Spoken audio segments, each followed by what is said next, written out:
ಇಷ್ಟೊಂದು ತಾಳ್ಮೆಯಿಂದ ಅವಾರ್ಡೀಸ್ಗಳಿಗೆ ಅವಾರ್ಡನ್ನು ಕೊಟ್ಟು ಪ್ರೋತ್ಸಾಹ ಮಾಡಿ ಬೆನ್ನು ತಟ್ತಾ ಇರುವಂತಹ ನಿಮ್ಮೆಲ್ಲರ ಅಚ್ಚುಮೆಚ್ಚಿನ ಗೃಹ ಸಚಿವರಾದಂತಹ ಪರಮೇಶ್ವರ್ ಸರ್ ಅವರು ಒಂದೆರಡು ಮಾತುಗಳನ್ನ ನಿಮ್ಮೆಲ್ಲರ ಕುರಿತಾಗಿ ಆಡಬೇಕು ಅಂತ ಕೇಳ್ಕೊಳ್ತೀನಿ. ಚಪ್ಪಾಳೆಯ ಮೂಲಕ ಸ್ವಾಗತ ಮಾಡೋಣ ಡಾಕ್ಟರ್ ಜಿ ಪರಮೇಶ್ವರ್. ಎಲ್ಲರಿಗೂ ನಮಸ್ಕಾರ.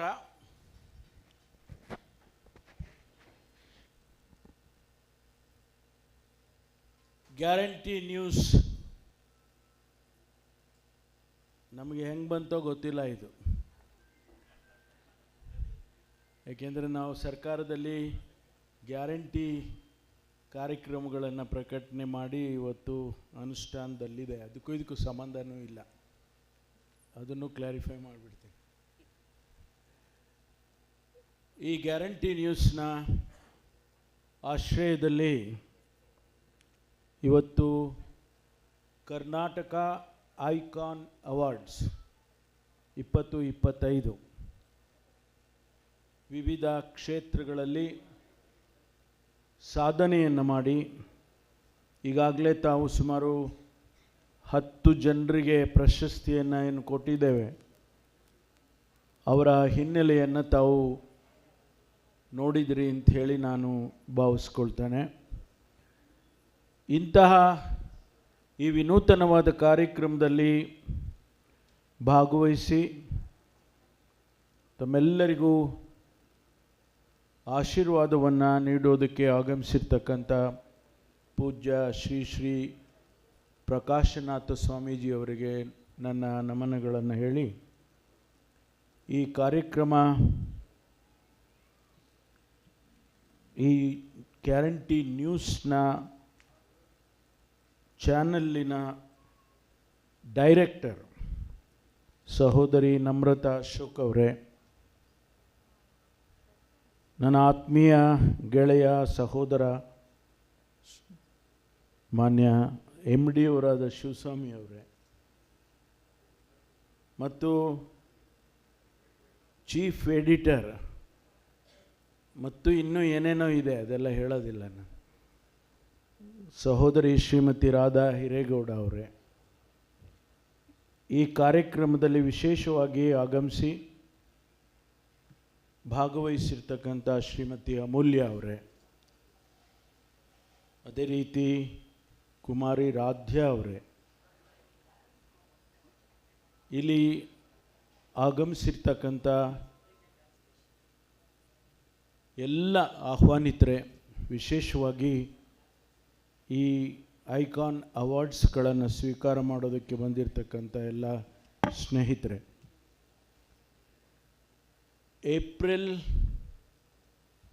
4,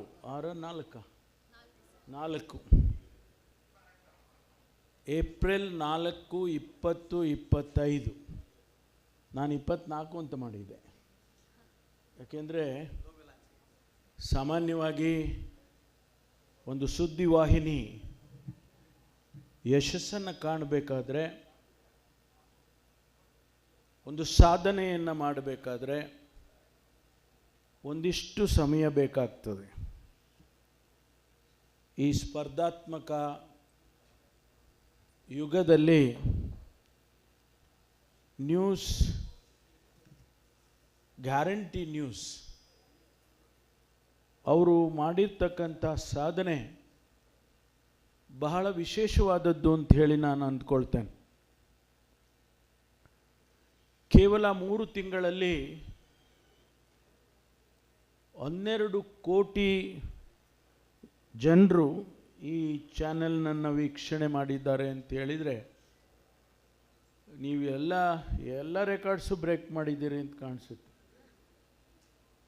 ಜೊತೆಗೆ ಫಾಸ್ಟೆಸ್ಟ್ ಗ್ರೋಯಿಂಗ್ ಚಾನಲ್. ಇದು ಭಾಳ ಸುಲಭ ಅಲ್ಲ ಇದನ್ನು ಗಳಿಸೋದಕ್ಕೆ. ಕೇವಲ 6 ತಿಂಗಳಲ್ಲಿ ಇವತ್ತು ಇಂಥ ಒಂದು ಶ್ರೇಷ್ಠವಾದ ಕಾರ್ಯಕ್ರಮವನ್ನು ನೀವೇನು ಮಾಡ್ತಾ ಇದ್ದೀರಿ, ರಾಜ್ಯದ ಜನ ಇದನ್ನು ಗಮನಿಸಿದ್ದಾರೆ ಅಂಥೇಳಿ ನಾನು ಅಂದ್ಕೊಳ್ತೇನೆ. ಹಾಗಾಗಿ ವಿಶೇಷವಾಗಿ ತಮಗೆ ಅಭಿನಂದನೆಯನ್ನು ಈ ಸಂದರ್ಭದಲ್ಲಿ ಸಲ್ಲಿಸೋದಕ್ಕೆ ಬಯಸ್ತೇನೆ. ಜೊತೆಗೆ ನೀವು ಕರ್ನಾಟಕ ಐಕಾನ್ ಅವಾರ್ಡನ್ನು ನೀವು ಸಾಧನೆ ಮಾಡಿದಂಥವ್ರಿಗೆ ಕೊಟ್ಟಿದ್ದೀರಿ. ಆದರೆ ನಾನು ಸರ್ಕಾರದ ವತಿಯಿಂದ, ನನ್ನ ವತಿಯಿಂದ ವೈಯಕ್ತಿಕವಾಗಿ ನಾನು ತಮಗೆ ಅವಾರ್ಡನ್ನು ಕೊಡ್ತಾ ಇದ್ದೇನೆ. ಇವತ್ತು ಸರ್ಕಾರದಲ್ಲಿ ಭಾಳ ಸೂಕ್ಷ್ಮವಾದಂಥ ವಿಚಾರಗಳನ್ನು ಜನರಿಗೆ ತಲುಪಿಸ್ತಕ್ಕಂಥ ಒಂದು ಕೆಲಸ ಏನು ತಾವು ಮಾಡ್ತಾ ಇದ್ದೀರಿ, ಅದು ಭಾಳ ಉತ್ತಮವಾಗಿದೆ. ಜನರ ಪ್ರತಿಕ್ರಿಯೆಗಳು ಉತ್ತೇಜನಕಾರಿಯಾಗಿದ್ದಾವೆ ಅಂತ ಹೇಳಿ ನಾನು ಅಂದ್ಕೊಳ್ತೇನೆ. ಇಡೀ ದೇಶದಲ್ಲಿ ಬಹುಶಃ ನನಗನ್ಸುತ್ತೆ 900ಕ್ಕೂ ಹೆಚ್ಚು ಖಾಸಗಿ ಸುದ್ದಿವಾಹಿನಿಗಳಿದ್ದಾವೆ. ಕರ್ನಾಟಕದಲ್ಲೂ ಕೂಡ ಒಂದು 25 ಇರಬಹುದು. ಆದರೆ ಅವೆಲ್ಲ ಕೆಲಸ ಮಾಡುವಂಥ ಮಧ್ಯದಲ್ಲಿ ತಾವು ಇಷ್ಟು ಕಡಿಮೆ ಸಮಯದಲ್ಲಿ ಜನಮನ್ನಣೆಯನ್ನು ಗಳಿಸಿದ್ದೀರಿ ಅಂತ ಹೇಳಿದರೆ ಅದು ಅತಿಶಯೋಕ್ತಿ ಆಗೋದಿಲ್ಲ. ಮುಂದೆ ಈ ಸುದ್ದಿವಾಹಿನಿ ಇನ್ನೂ ಚೆನ್ನಾಗಿ ಬೆಳೀಲಿ,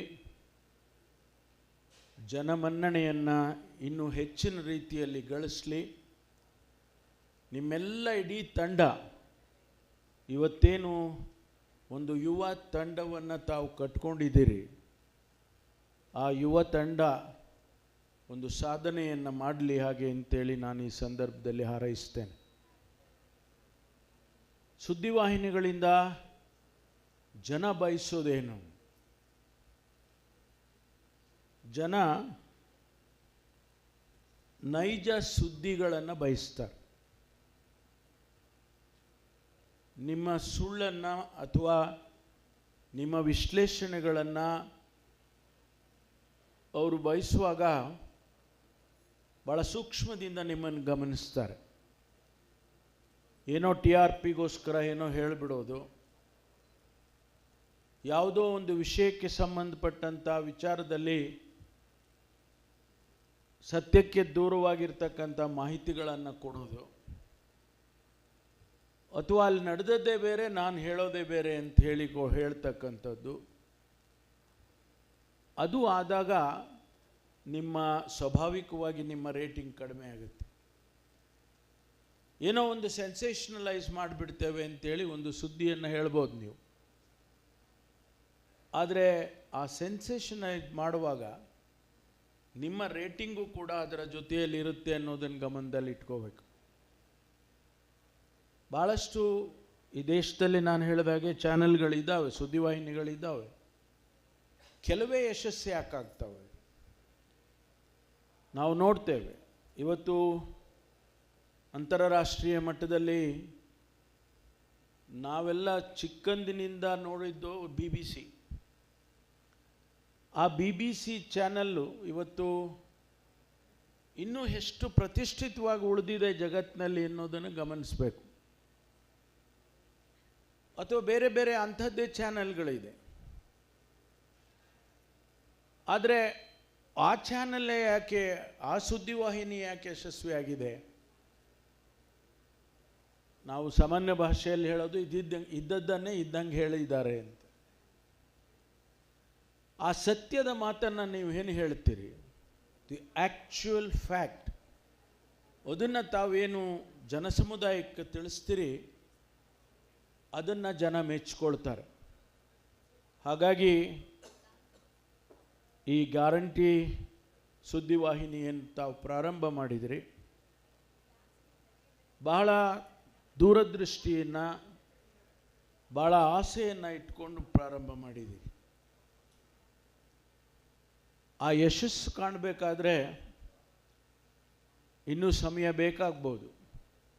ಆದರೆ ಆ ದಿಕ್ಕಿನಲ್ಲಿ ನೀವು ಹೋಗ್ತಾ ಇದ್ದೀರಲ್ಲ, ಯಶಸ್ಸಿನ ದಿಕ್ಕಿನಲ್ಲಿ ಹೊರಟಿದ್ದೀರಲ್ಲ, ಅದೇ ಇವತ್ತು ನಿಮಗೆ ಸರಿಯಾಗಿ ಹೋಗುವಂಥ ದಾರಿ ಅಂತ ಹೇಳಿ ನಾನಾದರೂ ಕೂಡ ಅಂದ್ಕೊಳ್ತೇನೆ.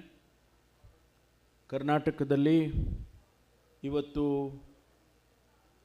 ಅನೇಕ ಸೆನ್ಸೇಷನಲೈಸ್ಡ್ ವಿಚಾರಗಳು, ಅದು ಅಭಿವೃದ್ಧಿ ಇರ್ಬೋದು, ಬೆಳವಣಿಗೆ ಇರ್ಬೋದು, ಅಥವಾ ಜನಸಮುದಾಯಕ್ಕೆ ಒಂದು ರೀತಿಯಲ್ಲಿ ತಮಾಷೆ ಮಾಡ್ತಕ್ಕಂಥ ವಿಚಾರಗಳಿರ್ಬೋದು. Karnataka is always been a progressive state ಅಂತ ಹೇಳಿದ ಮೇಲೆ ನಿಮ್ಮ ಜವಾಬ್ದಾರಿಯೂ ಕೂಡ ಅದರಲ್ಲಿ ಇದೆ ಅಂತ ಹೇಳಿ ನಾನು ಅಂದ್ಕೊಳ್ತೇನೆ. ಭಾಳಷ್ಟು ಕಡೆ ನಾವು ನೋಡ್ತೇವೆ, ಖಾಸಗಿ ಸುದ್ದಿವಾಹಿನಿಗಳು, ನೀವು ಹೇಳಿದ್ರಿ ನಾವು ಲೆಫ್ಟು ಅಲ್ಲ ರೈಟು ಅಲ್ಲ, ಸ್ಟ್ರೈಟು ಅಲ್ಲ, ವಿಚ್ ಇಸ್ ಗುಡ್.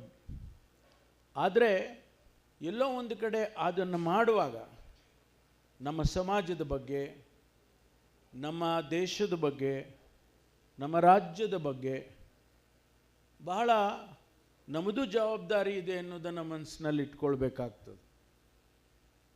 ನಾನು ಅದಕ್ಕೆ ಹೇಳಿದ್ದು Karnataka is A progressive state. ಅದನ್ನು ನೀವು ಪ್ರಮೋಟ್ ಮಾಡುವಾಗ, ನಿಮ್ಮ ಸುದ್ದಿವಾಹಿನಿಗಳನ್ನು ಪ್ರಚುರಪಡಿಸ್ತಕ್ಕಂಥ ಸಂದರ್ಭದಲ್ಲಿ ಆ ರಾಜ್ಯದ ಸಮಾಜದ ಹಿತವನ್ನು ಕಾಪಾಡಬೇಕು ಅನ್ನುವಂಥ ಮಾತು ನಿಮ್ಮ ಮನಸ್ಸಿನಲ್ಲಿ ಇರಲಿ ಹಾಗೆ ಅಂತೇಳಿ ನಾನು ಈ ಸಂದರ್ಭದಲ್ಲಿ ಹೇಳೋದಕ್ಕೆ ಬಯಸ್ತೇನೆ. ಶಿಕ್ಷಣ, ರಾಜಕೀಯ, ಕ್ರೀಡೆ, ಸಾಹಿತ್ಯ ಮತ್ತು ಸೇವೆ, ಹೋರಾಟ ಇವೆಲ್ಲವನ್ನು ಗುರುತಿಸಿದ್ದೀರಿ. ಆ ಗುರುತಿಸಿ ಪ್ರಶಸ್ತಿಗಳನ್ನು ಕೊಟ್ಟಿದ್ದೀರಿ. ಅವರ ಹಿನ್ನೆಲೆಗಳನ್ನು ನಮ್ಮ ಇಬ್ಬರು ಶಾಸಕರಿಗೆ ತಾವು ಪ್ರಶಸ್ತಿಯನ್ನು ಕೊಟ್ರಿ. ಆ ಇಬ್ಬರು ಶಾಸಕರ ಹಿನ್ನೆಲೆಯನ್ನು ನಾವು ಗಮನಿಸಿದರೆ, ಇಷ್ಟು ಚಿಕ್ಕ ವಯಸ್ಸಿನಲ್ಲಿ ಆ ಕೃಷ್ಣ ನಾಯಕ್ ಆಗಿರ್ಬೋದು, ನಮ್ಮ ಸಮೃದ್ಧಿ ಆಗಿರ್ಬೋದು, ಅವರು ಚಿಕ್ಕ ವಯಸ್ಸಿನಲ್ಲಿ ಯಾವ ಹಿನ್ನೆಲೆಯಿಂದ ಬಂದಿದ್ದಾರೆ, ಬಡತನದಿಂದ ಬಂದು ಇವತ್ತು ಸಮಾಜ ಸೇವೆಯನ್ನು ಮಾಡ್ತಕ್ಕಂಥ ಅತಿ ದೊಡ್ಡ ಸವಾಲನ್ನು ಸ್ವೀಕಾರ ಮಾಡಿ ಬಂದಿದ್ದಾರೆ. ಸುಲಭವಾದಂಥ ವಿಚಾರ ಅಲ್ಲ. ಭಾಳ ಜನರಿಗೆ ನಿಮ್ಗೆ ಅನ್ನಿಸ್ಬೋದು, ಶಾಸಕರಾಗ್ಬೋದು, ಮಂತ್ರಿಗಳಾಗ್ಬೋದು, ಏನ್ರಿ ಅವರಿಗೆ ಹೆಂಗಿರ್ತಾರೆ ಹೆಂಗೆ ಅನ್ನುವಂಥ ಕಲ್ಪನೆ ಇರ್ತದೆ. ಆದರೆ ಅವರ ಹಿನ್ನೆಲೆ, ಅವರ ಶ್ರಮ ಸಮಾಜ ಸೇವೆಯನ್ನು ಮಾಡುವಂಥ ಸಂದರ್ಭದಲ್ಲಿ ಹೇಗಿರುತ್ತೆ ಅಂತೇಳಿ ಕೆಲವರನ್ನು ಹೊರತುಪಡಿಸ್ಬೋದು ನಾವು.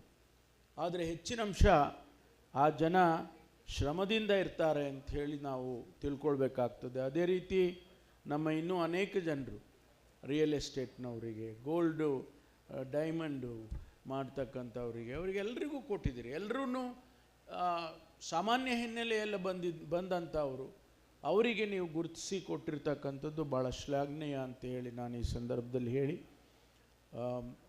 ನಿಮಗೆ ಭಾಳ ದೊಡ್ಡ ಸವಾಲಿದೆ. ಆ ಸವಾಲು ಯಶಸ್ಸಿನ ಸವಾಲು. ಆ ದಾರಿ ಸರಿಯಾಗಿ ಹೊರಟಿದ್ದೀರಿ. ಆದರೆ ಆ ಯಶಸ್ಸನ್ನು ಕಾಣೋದಕ್ಕೆ ಇನ್ನೂ ಹೆಚ್ಚು ಸಮಯ ಬೇಕಾಗಬಹುದು. ಆದರೆ ನೀವು ಹೋಗುವಂಥ ವೇಗ ಮತ್ತು ದಾರಿ ಬೇಗ ಬೇಗ ನಿಮಗೆ ಯಶಸ್ಸನ್ನು ತಂದುಕೊಡುತ್ತೆ ಅಂತ ಹೇಳಿ ಅಷ್ಟನ್ನಾದರೂ ನಾನು ಹೇಳ್ಬೋದು. ಇವತ್ತು ಭಾಳ ಜನ ಇವತ್ತು ಈ ಕಾರ್ಯಕ್ರಮದಲ್ಲಿ ಆಗಮಿಸಿದ್ದಾರೆ. ಅವರೆಲ್ಲರಿಗೂ ಕೂಡ ಶುಭವನ್ನು ಕೋರಿ ಮತ್ತೊಂದು ಬಾರಿ ಈ ಗ್ಯಾರಂಟಿ ನ್ಯೂಸ್ ಏನು ಸುದ್ದಿವಾಹಿನಿ ಇದೆ, ನಿಮಗೆ ಯಶಸ್ಸಾಗಲಿ ಅಂಥೇಳಿ ನಾನು ಹಾರೈಸಿ, ನನಗೆ ಅವಕಾಶ ಕೊಟ್ಟಿದ್ದಕ್ಕಾಗಿ ನಾನು ಶಿವಸ್ವಾಮಿ, ನಾನು ಯಾಕೆ ನಮ್ಮ ಹುಡುಗ ಅಂತ ಹೇಳ್ತೇನೆ ಅಂತ ಹೇಳಿದರೆ, ಭಾಳ ಬಡ ಕುಟುಂಬದಿಂದ ಬಂದು ತಾನು ರಾಧಮ್ಮ ಹೇಳಿದಾಗೆ ನೀವಿಬ್ಬರು ಜಗಳ ಆಡ್ತಾ ಇದ್ದೀರಾ, ಈಗಲೂ ಆಡ್ತೀರಾ? ಏಕೆಂದರೆ ನೋಡಿ, ಒಂದು ಟೀಮ್ ಕಟ್ಟಬೇಕಾದ್ರೆ ಭಾಳ ಸುಲಭ ಅಲ್ಲ.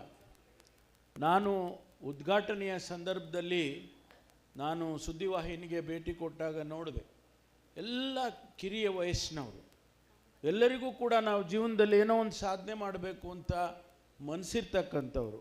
ಅದನ್ನು ಅವರನ್ನೆಲ್ಲರನ್ನೂ ಕೂಡ ಕಟ್ಟಿ ಹಾಕಿ ಇವತ್ತು ಈ ಯಶಸ್ಸಿನ ಹಾದಿಯಲ್ಲಿ ಹೊರಟಿದ್ದೀರಿ. ಭಗವಂತ ನಿಮಗೆ ಒಳ್ಳೆಯದು ಮಾಡಲಿ ಅಂತ ಹೇಳಿ ಹಾರೈಸಿ ನನಗೆ ಅವಕಾಶ ಕೊಟ್ಟಿದ್ದಕ್ಕಾಗಿ ತಮಗೆ ವಂದಿಸಿ ನನ್ನ ಮಾತು ಮುಗಿಸ್ತೇನೆ. ಜೈ ಹಿಂದ್, ಜೈ ಕರ್ನಾಟಕ. ನಮ್ಮ ಗ್ಯಾರಂಟಿ ನ್ಯೂಸ್ ತಂಡದ ಕಡೆಯಿಂದ ಒಂದು ಗೌರವ ಸಮರ್ಪಣೆ ಡಾಕ್ಟರ್ ಜಿ ಪರಮೇಶ್ವರ್ ಅವರಿಗೆ, ಹಾಗೆಯೇ ಪೂಜನೀಯ ಶ್ರೀ ಶ್ರೀ ಪ್ರಕಾಶನಾಥ ಸ್ವಾಮೀಜಿಯವರು ಮತ್ತು ಅಶ್ವಥ್ ನಾರಾಯಣ್ ಅವರು ಕೂಡ ವೇದಿಕೆ ಮೇಲೆ ಬರಬೇಕು ಅಂತ ಕೇಳ್ಕೊಳ್ತೀನಿ. ಈ ಗೌರವ ಸಮರ್ಪಣೆಯ ಸಂದರ್ಭದಲ್ಲಿ ಜೋರಾದ ಚಪ್ಪಾಳೆ ನಿಮ್ಮಿಂದ ಬರಲಿ. ಇದೇ ಸಂದರ್ಭದಲ್ಲಿ ಬಹಳಷ್ಟು ವಿಚಾರಗಳನ್ನ ಹೇಳಿದ್ರು ಪರಮೇಶ್ವರ್ ಸರ್. ಅದೇ ರೀತಿ ಅವರು ನಡೆದು ಬಂದ ಹಾದಿ ಕೂಡ ಬಹಳಷ್ಟು ಕಲ್ಲು ಮುಳ್ಳಿನ ಹಾದಿ ಅಂತಾನೆ ಹೇಳ್ಬೋದು. ಯಾಕಂತಂದ್ರೆ ಕರ್ನಾಟಕದ ಗೃಹ ಸಚಿವರಾಗಿ ಸೇವೆ ಸಲ್ಲಿಸ್ತಾ ಇದ್ದಾರೆ. ಕರ್ನಾಟಕದ 7ನೇ ಉಪಮುಖ್ಯಮಂತ್ರಿಯಾಗಿಯೂ ಕೂಡ ಸೇವೆಯನ್ನ ಸಲ್ಲಿಸಿದ್ದಾರೆ. ಸತತ 2 ಅವಧಿಗೆ ಕರ್ನಾಟಕ ಪ್ರದೇಶ ಕಾಂಗ್ರೆಸ್ ಸಮಿತಿಯ ದೀರ್ಘಕಾಲ ಅಧ್ಯಕ್ಷರಾಗಿಯೂ ಕೂಡ ಸೇವೆ ಸಲ್ಲಿಸಿದ್ದಾರೆ. ಕಾಂಗ್ರೆಸ್ ನಾಯಕತ್ವದ ಅತ್ಯಂತ ಪ್ರಭಾವಶಾಲಿ ನಾಯಕರಲ್ಲಿ ಒಬ್ಬರು ಡಾಕ್ಟರ್ ಜಿ ಪರಮೇಶ್ವರ್ ಅವರು.